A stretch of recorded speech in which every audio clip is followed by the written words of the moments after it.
There was a recent interview done with Sakurai, I believe it was in Famitsu, that was specifically discussing Sakurai's involvement with Smash Brothers and the future of the game series, much less his interest in the future of the game series, which I think is pretty telling because we've been trying to explain this for like a long time, how exactly Smash Ultimate came to be the way it was and what the future of Smash holds. And I think this is a pretty, I'm not going to say damning, but this is a pretty substantial amount of information that Sakurai directly leads on to about where Smash can go from here and how it would continue forward if it was to do so. So, funny enough, the interview is here about Sakurai's conversation about the future of Smash Brothers. And there's a couple of topics in here that I want to go over and talk about again, just because it's like, to me, this is a very interesting, unique insider sort of take on the industry, especially this side of the industry, like a fighting game side of it, right? Of a person that had to like make so many impossible things happen and how they could make it happen. In the latest issue of Famitsu, Sakurai pretty much talked a whole bunch about Smash Brothers and its legacy and where it could possibly be going forward. There's a couple like really key notes in the interview. The first one is that he's not thinking of making a sequel.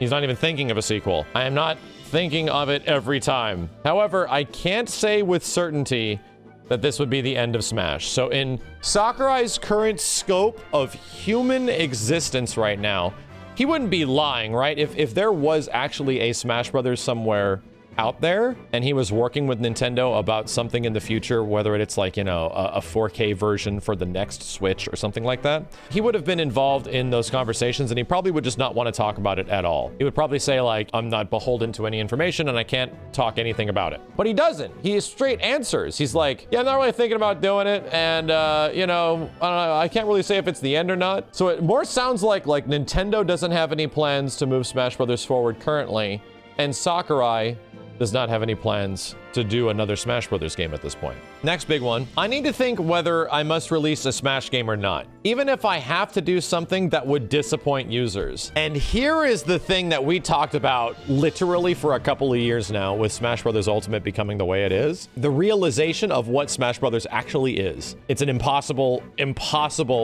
game to follow up. This is one of those situations where so many crazy factors and elements and agreements had to come forward to actually make these characters show up in just one game, that there were several stories that certain Square Enix characters were very close to making the chopping block from Smash for Wii U to Smash Ultimate. So even in that time frame, they had to work their ass off to get some characters to even show up, like Snake and stuff like that, some others, to even make an appearance in Smash Ultimate. This is the realization that Sakurai has here, right? Where he's like, you know what? Yeah, this is sort of a unique moment in time where this game is very special, and the amount of things that came together to make it what it is are probably never gonna happen again.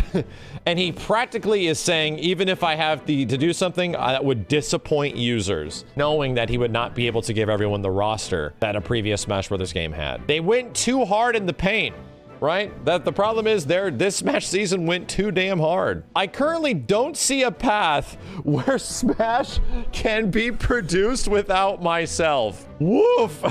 Wow. Brutal honesty. In fact, kind of a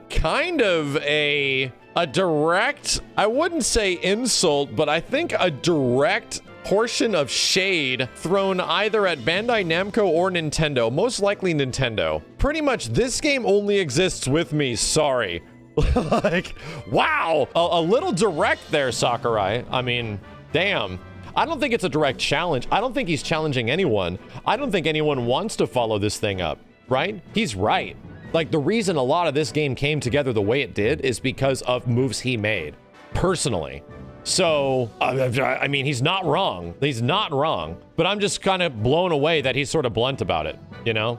That getting other producers that might be at, you know, Nintendo, what is it, IAD, or whatever their main, like, development studio is, to actually helm something like this. He's like, I don't know if there's any other producers that would want to do this kind of thing. Much less, you know, even if Bandai Namco took it over, specifically, like, became head honchos of the whole thing. I don't know, man. That seems, we have said this once again many times before. It is such a daunting task to follow up a game like Smash Bros. Ultimate, where that's probably scary as fuck. And the fun thing is, the next quote leads directly to that.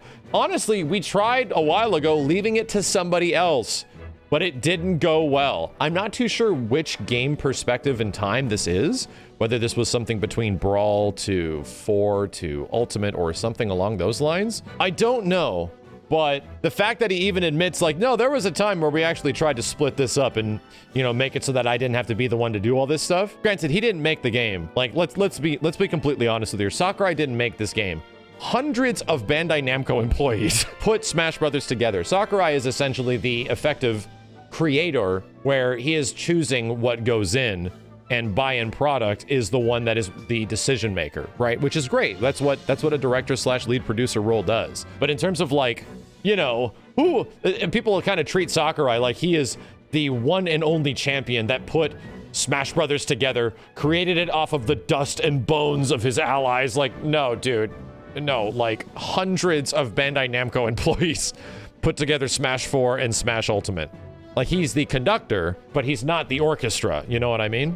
So just to have some perspective on this whole situation, there are only 2 people from HAL Labs that worked on this game, and it's apparently Sakurai and his wife. And his wife, I believe, is the one who did the user interface.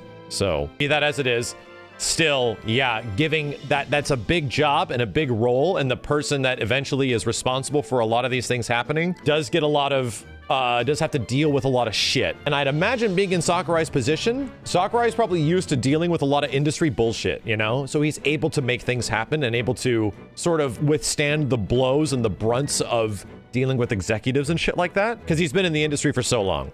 If not, he actually most likely has a lot of respect. He probably has a lot of people that look up to him as being this giant moneymaker. So he probably gets a lot more freedom and leeway, where in any other situation where if it goes to somebody else, they might not have that. They might be stepping on toes and stuff like that to get stuff to happen. And last but not least, if the series were to continue, I have to talk with Nintendo and have a debate on whether it will succeed or not. I must think about this topic seriously. I don't know if it's that I feel so brutally vindicated, right? I don't know if it's that I read this article and what Sakurai's saying here, and I feel so just like magically, just like a comforting blanket warming my body, as 2 years ago we were saying, like, this game is an impossibility, that this shit'll never happen again. If it does happen again, then it'll never have the same things it has. Like, we were essentially warning people so many years ago that the Smash Brothers fans are living in this wonderful golden era of Smash Brothers, and it will never be like this again. And now, 2 years later, it's the end of the game is concluded, and now Sakurai is talking about the possible, like, you know, where things could even go from here, if there is even a future for it. And he's pretty much reconvening all over on the stuff that I've kind of been trying to tell everybody of how impossible this shit is, and how you were living in the golden age for a hell of a long time. And yeah, if there was going to be a future, would that even be successful? And you'd have to think about that seriously, because holy shit, man, the only future that Smash Brothers has is a roster that isn't nearly as big as this, and you essentially have to start over again. That might be something that Sakurai might not even want to be a part of, you know? That might be something that Nintendo is just like, ugh, we're just gonna make people mad. Like, oh man, seems like we should have just maybe, you know, maybe kept Sakurai as like, maybe like an advisor, not a lead creative director. This is the stuff I was kind of talking about. Sakurai could have stuck along with a much smaller role, right? He did not have to take as big of a place as like direct creative director, creative producer of the game. He could have been like an advisor, right? Something that would just have been like, oh yeah, do this, do that. All right, see ya. I'm gonna go on vacation for several months. Where somebody else could possibly jump in and continue Smash Brothers and continue releasing seasons of content and DLC. Because at that point of decision, when Nintendo made the decision, we're not gonna update this game anymore, we are effectively done, and Sakurai obviously doing the same thing, that was the moment when I realized, oh, this is never coming back. Like, if this shit does come back, it's going to be an absolute miracle. An absolute miracle. So, long story short, I think this is a wonderful perspective of, like, the industry and a little bit of clarification of my understanding of how things essentially work over in Japan with this game and the impossibility that it is. And Sakurai is once again just reaffirming it, just reminding everyone that we kind of did it. Like, I don't know if this can go much further from here, and I don't know if it would be me to do it, and I don't know who the hell else would do it. Much less, there needs to be a serious discussion that even if we were to do it, would that even be successful? Much less, would it be something that wouldn't piss a lot of people off? But you have to give it up to them, right? I think a lot of Smash players did realize that in those past, like, 2 to 3 years of insane character reveals and Smash Ultimate being what it is with the biggest roster in, like, fighting games ever, that impossible shit happened. It's still one of the most glorious games of all time. There's always going to be a reason to go back and play it. The chance of it ever happening again, as confirmed by Sakurai, continues to get lower and lower. So, once again, kudos to this man for making this possible. I only wish there was more people in fighting game divisions across the Japanese market, much less even fighting game champions across the world, that would champion and quote unquote stan, right? I think that's a better term people understand. For internal developers to stand something as hard as Sakurai, stand the holy shit out of Smash Brothers. I only wish that there's more developers and people like that later on that can possibly do that for other fighting games. Because this dude fucking did it, man. Except for the netcode. Let's not talk about that.